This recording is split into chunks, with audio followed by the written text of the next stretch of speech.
Yo, welcome back to the N.y.a show. I got one more in me as we get ready to go through the show once again. Let me get my links up for you guys. Literally is no pressure. Let me see. Literally, I'm gonna get mixing up my links. Literally is no pressure. Interview with Peace, episode 154. First link down below, as well as how is a mother balancing life in the pursuit of dreams. An interview with actress Breyonna M. Thomas by Ajay Tambe, available on Spotify. Now, Redsea shipping has sunk amid missile attacks. Here's what that means for American wallets. This is by Will Kessler on January 27.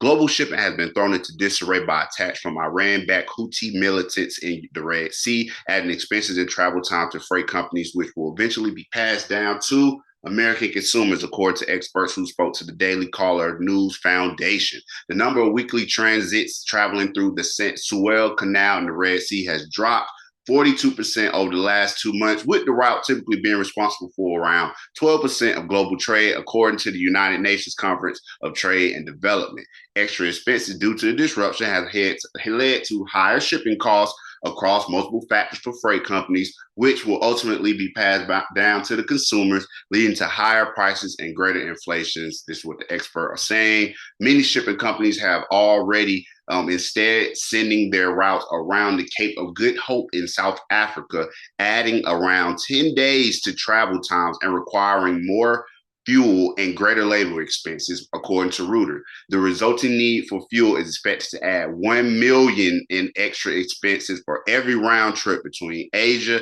and Northern Europe, because of the course is at least as twice as long, 10,000 to 12,000 nautical miles versus 4,000 to 5,000. So it's definitely going to be more cost to everybody involved. American electric vehicle company Tesla, as well as automaker Volvo, paused some of their production in Europe, slowing down money in Europe due to inability to get necessary components for manufacturing. Shit getting there slower, signaling that other companies may face the same fate as the shipping issues persist. A lack of production will put constraints on the supply of goods for consumers, raising prices and contributing to inflation increasing. I just did a story about Biden in the re-election. This is another thing that plays into it as well. This does not look good. The Red Sea is also a key energy corridor, which with large amounts of oil and liquefied natural gas traveling through the Suez Canal, most recently leading to various fluctuations in energy prices. Increases in the cost of energy not only increase prices at the gas pump, but also permeate throughout the economy due to the need for energy during manufacturing and production. Nearly 4 million tons of grain have also been diverted from the Suez Canal since the attacks began, with around 7 million metric tons typically traveling through the route, according to Reuters. The diversion has the potential to raise global food prices as shipping costs increase. Another thing to keep in mind, the situation at the Red Sea is important. Desmond Lochman, a senior fellow at the American Enterprise Institute, told the DCN realized that the blockage of that passageway would constitute an unwelcome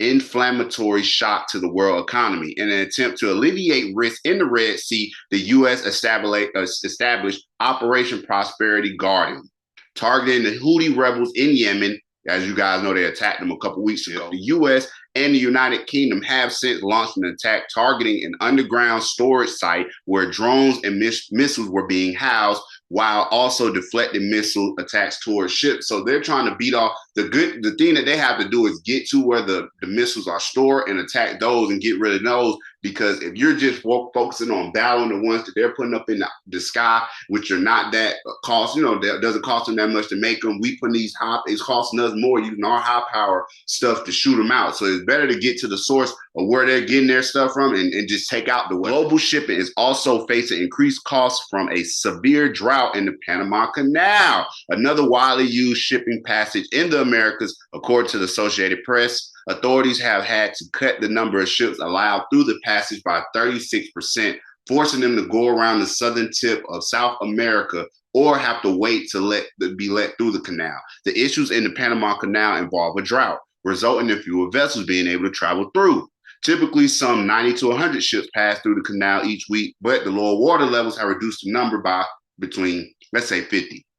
There are now auctions being conducted in places in line, and some shipping firms have bid well over $1 million to move up in the queue. That cost will undoubtedly hit the consumer. So all of these prices are going to come back to the American pockets. Let me know what y'all thoughts are. If you weren't caught up on what was happening over in Yemen with the Houthis, they don't like what Israel and the United States are doing with what's going on in Palestine. So they said, so you guys over in Gaza, until you guys stop what you guys are doing, we're going to keep putting up attacks and disrupt everything that y'all got going on. Of course, this is going to ultimately lead to more fighting, more attacks, more war, and more money coming out of American pockets when it comes to these products, as well as less products for the American people. So let me know what y'all thoughts are on this, and not just the American people all around the world. I don't want to make it seem like it's just us that are being affected. It's the global economy that's going to be affected, but I'm just letting you know it's going to come down on us too. It's the N.y.a show. Appreciate y'all. Let me know what y'all thoughts are on the story. Share the story.